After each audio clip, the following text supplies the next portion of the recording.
Ramdev, welcoming you all to Air Pro Academy.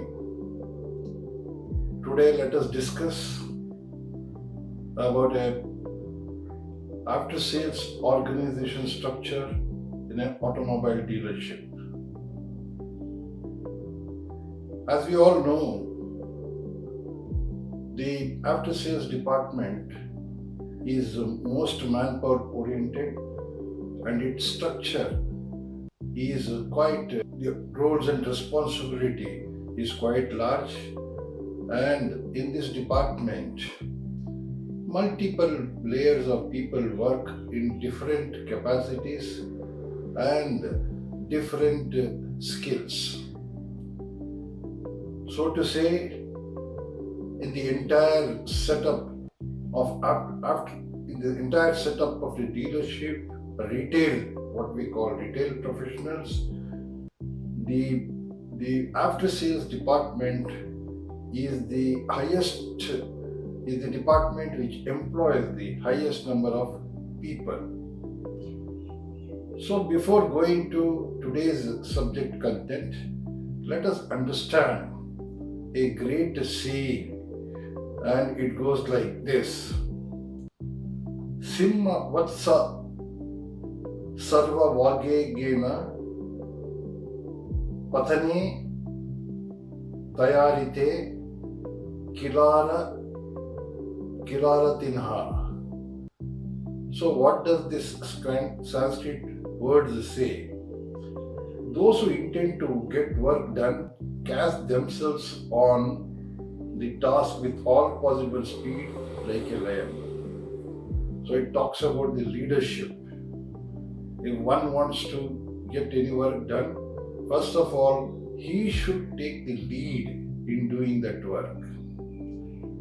So now coming to the subject content, before we understand the structure of after sales department, it becomes very important for us to understand what is an organization. What do we mean by organization? What its definition? The definition of an organization is: organizations are economic and social entity in which a number of persons perform multiple tasks in order to attain a common goal. They are also instruments that may help an individual accomplish personal objectives that a person cannot achieve alone. So, what we understand, the organization is a group of people with different skills, with different knowledge, with different experience, combined together to get towards a common goal. It can be a social, like NGOs, charitable organization, things like that, and it can be economical, business, where financial is the medium of every kind of activity involved. So it can be of the both. Any organization can be of this one. It can be educational organization where you are imparting education. So like that, it might be a organization where certain common goals are there. Such an entity is known as an organization.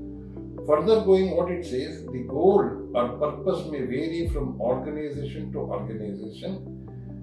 They set goals in form of planning and try to achieve these goals by acquiring and allocating the resources. So as I said, there might be different organizations with a different goal, and they set the goal according to their requirement and provide resources. Before this, I would like to clarify one more thing. I said in the previous statement, I said that an individual cannot attain a goal on his own. So there will be people supporting him to do. In our context, if you have to take, for example, what we call service advisor is the face of the dealership, isn't it? We say service advisor is the important person who interacts, who has a contact with the face-to-face contact with the customer.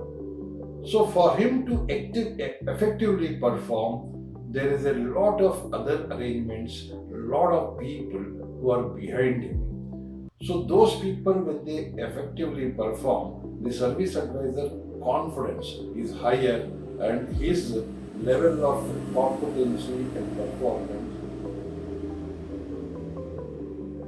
enhances accordingly. So that is what when we say a person cannot achieve a goal, there is a lot of people who helps him to achieve that goal.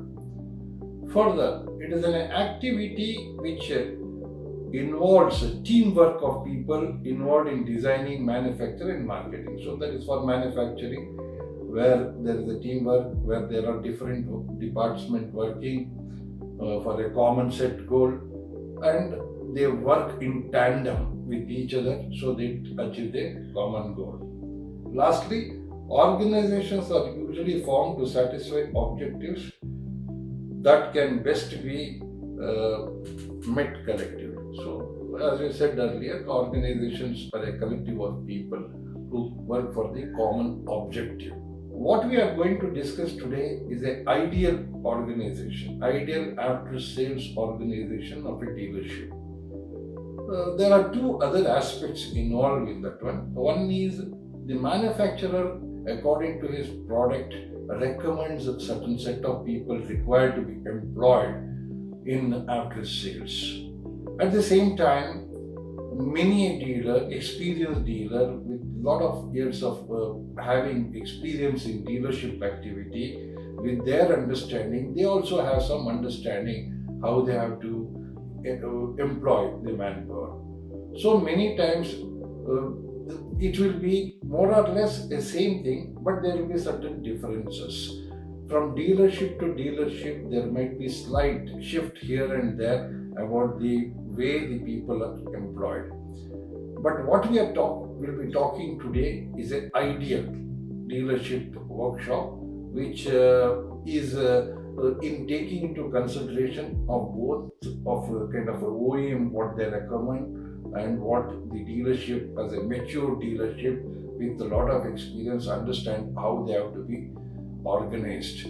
So it's a kind of a what I call it's an ideal kind of a situation. So there might be slight variation.